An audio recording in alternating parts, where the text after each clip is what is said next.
লকডাউনের এই পরিস্থিতিতে একের পর এক রেজাল্ট প্রকাশ করেছিল পাবলিক সার্ভিস কমিশন এবং আরও দুটি পরীক্ষার রেজাল্ট প্রকাশ করার কথা বলল Paschimbanga public service commission.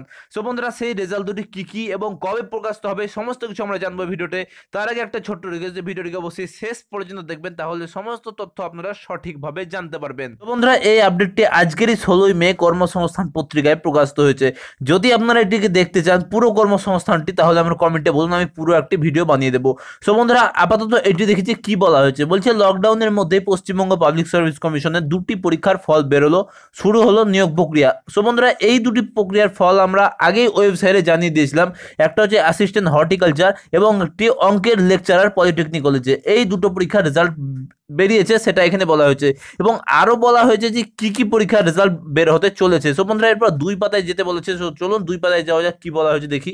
So আমরা এখন 2 পাতায় চলে এসেছি। তো এইখানে আপনারাই দেখতে পাচ্ছেন যে বলা হয়েছে যে পিএসসির এক উচ্চপদস্থ কর্তা জানান যে দুটি পরীক্ষার ফল প্রকাশিত হতে চলেছে এ মাসে। আরও কয়েকটি পরীক্ষার ফল প্রকাশিত হতে চলেছে। যেসব পদের ইন্টারভিউ স্থগিত ছিল সেগুলি শুরু করার পরিকল্পনা চলছে।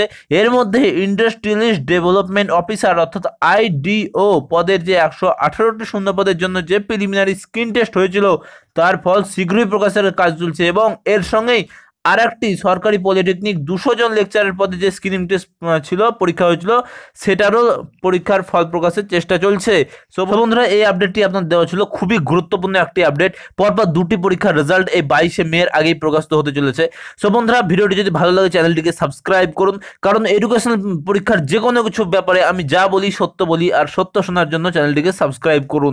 আর ভালো লাগলে ভিডিওটি বন্ধুদের সঙ্গে শেয়ার করুন। এরকমই ভিডিওটিকে শেষ পর্যন্ত মন দিয়ে দেখার জন্য আমাদের চ্যানেলের পক্ষ থেকে আপনাকে অনেক অনেক ধন্যবাদ।